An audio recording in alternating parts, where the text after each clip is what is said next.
Say in the nearly 17 years, Brock, 16 and a half years since we started doing the show, getting Al Michaels on the first time was one of the true highlights. So having him on now for a second time, truly amazing. Al, good morning, and thank you for taking a few minutes with us. We really appreciate it. I want to run the table. I mean, I want to be on like 15, 20 more times. You guys just don't call. Brock. You know. That's on Brock. I'm just going to say, I don't have your number, so that's just on Brock. I mean, like, Brock's the guy who's going to get in touch with you. So we will talk to you anytime you want because we just both are huge, huge fans of yours. And we'll talk a little bit about the Thursday night game, obviously. But I don't know. I think we just like talking to you and hearing about your career and everything that you've done, all of the games you've called. At this point, Al, you're just calling NFL games, right? How long has it been since you've called another sport? It's been a while. I mean, I stopped doing anything but football when I was at NBC all of those years. I guess the Olympics were probably the last thing that I did, and I've done, I think, 8 or 9 of them. So we were in Rio for the 2016 Summer Olympics. That's probably the last time I did anything. But, of course, I loved doing baseball when I was at ABC, and unfortunately we went out of the baseball business at ABC back in 1995. So I've done games at the Kingdome. I've done games at I haven't done anything at T-Mobile except go to an Eagles concert. But always loved going into Seattle and enjoyed baseball. You name it. I've been in Seattle for University of Washington basketball a million years ago. Yeah. A bunch of other stuff. But that's one of my favorite spots. When people say, where do you like to go? Seattle is like right at the top of the list. Which sport do you miss calling the most? I would say, baseball, because I built my career early on around it. And I did in the early 70s, I did 3 years of the Big Red Machine in Cincinnati. So I had Pete Rose, Johnny Bench, Tony Perez, Joe Morgan in their prime, Sparky Anderson managing the team, the Big Red Machine. And then I would have stayed for a longer period of time, but in 1974, the San Francisco Giants came calling and tripled my salary. So as much as I wanted to stay in Cincinnati, I knew I was leaving one of the great teams of all time, and they would go on to win the World Series in 1975 and 1976.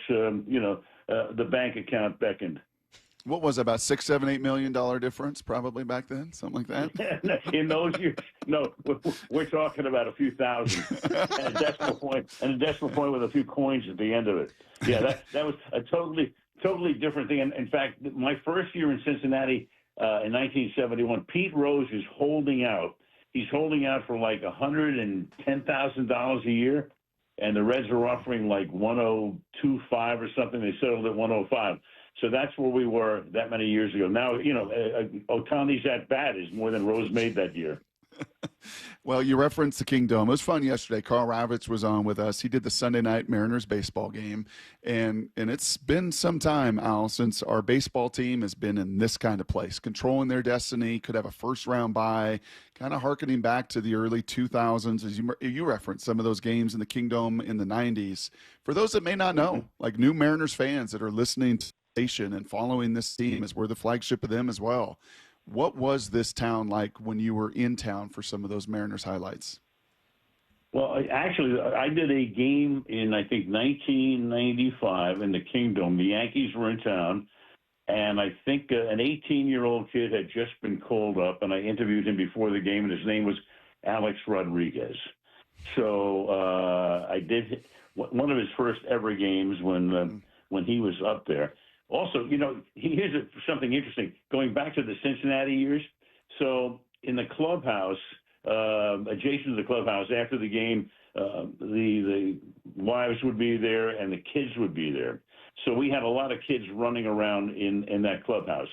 One of those kids, who was 2 years old at the time, Ken Griffey Jr., because Senior was playing with they called Senior up in the 1973 season. So you can say I've known Ken Griffey Jr. since he was 2, but not really. But anyway, we go all the way back. I mean, Hal McRae's son, Brian, had a pretty good career. Tony Perez's son, Eduardo, was in there. Pete Rose's son. So that clubhouse was full of little tykes who who went on to some pretty good things. But, I always enjoyed just coming to Seattle. I mean, the city is so beautiful.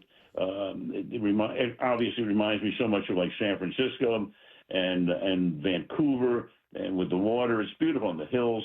So, I remember those. The Kingdom wasn't exactly the greatest place on earth. And the memory that, of course, stands out for me in the Kingdom was doing the Bo Jackson run in 1987 when he ran up the tunnel and stopped in Tacoma.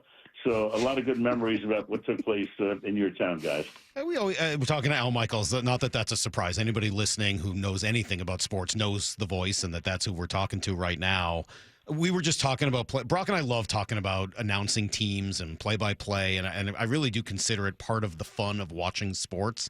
Who is your? I mean, we talk about Mount Rushmores, and I'm sure you've been asked before, but who is on your Mount Rushmore outside of yourself? Because you're right there on our list. Who else would be on your Mount Rushmore of play-by-play announcers? Well, I grew up in Brooklyn. So when I was 6 years old, I heard the Dodgers' young announcer, who was the number 3 guy in that booth. His name just happened to be Vin Scully. So I heard almost the entire Vin Scully career because our family moved from New York to Los Angeles the same year the Dodgers did. So Vinny was a gigantic influence in my life. Another man would be Kurt Gowdy, who was at NBC all of those years when NBC had the rights to the early Super Bowls and the World Series, and he did the Olympics, and he did American Sportsman with Ted Williams. So he'd be another guy. And then I would say that Jim McKay would be another. Jim, of course, worked for many, many years as the host of Wide World. So the great thing is I got to work with Kurt Gowdy and with Jim McKay through, as my career started out. And then Vinny became I never worked with Vinny, but became a great friend through the years. So that's my Mount Rushmore. You got Scully, wow. You got McKay, and you got Gowdy.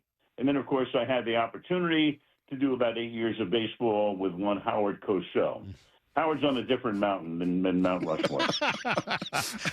Yes. All right, fair enough. Well, a couple last minutes on this game Thursday. Now, I'm going to guess in the rhythm of calling a game on Thursday, that gives you now a chance, Al, on Sundays to watch a lot of football and to actually watch the TV broadcasts of the games and the teams you're going to call. So I'm guessing you watch Sunday's Seahawks-Saints game. Is you ready for Thursday night? What do we think about this crew with Mike McDonald in year 2? Pretty good so far. I'm trying to figure out how they are so great on the road. You guys, I'm sure, have talked about it. 8-1 on the road, and a team that has such a home field advantage, or has historically. The Seahawks have problems at home, so I'm trying to figure that baby out. By the way, guys, the last time I did a Seahawk-Cardinal game 9 years ago in Arizona, you remember the famous 6-6 overtime tie? I know you do. So I did. Come on, Hauschka! Come on, Hauschka! Make the kick! Hauschka, I know. That game was so horrible it was actually great. And don't forget the last time I did a Seahawks game was around Christmas last year, 6-3 in Chicago. Jeez. So for anybody who wants to put a few shekels on the game, I have been. I've been the king of the under. Take the under.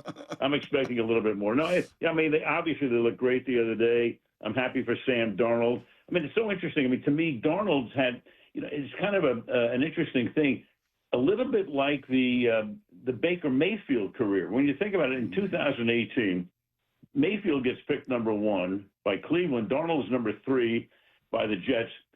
Neither guy makes it there. And then, for Baker, he winds up going to Carolina. Then they let him go. He goes to Sean McVay for 48 hours. And affects that fantastic comeback on Thursday night, and that sort of resurrected his career. Now look at him with the undefeated Buccaneers. And with Sam, it's kind of the same thing. He bounces around. He's here, he's there. Then he goes, he's the understudy in San Francisco. Then Minnesota, of course, when McCarthy gets hurt, he has the great year that leads to Seattle. So I'm happy with it. I love to see, stories like that, like Mayfield and Darnold, are two guys, 1 and 3 in that 2018 draft. That 2018 draft, by the way, so Josh Allen is the next quarterback pick. That's pretty good. And then Josh Rosen gets picked, and that didn't turn out very well. And then the last guy in that draft, the 32nd pick, of course, was Lamar Jackson. Pretty crazy. And then you bring up Josh Rosen. Arizona quit on him early, probably the right move, because they drafted Kyler Murray, who you'll see on Thursday night. Mm-hmm. Exactly. And that was so Rosen's there 1 year. And then they bring Cliff Kingsbury in, as I recall. Mm-hmm. And Kingsbury says, Josh is my guy, unless I can get Kyler Murray in the draft number 1, which they did. So it's kind of, I love stories like that, especially, if you got a route going and all that stuff.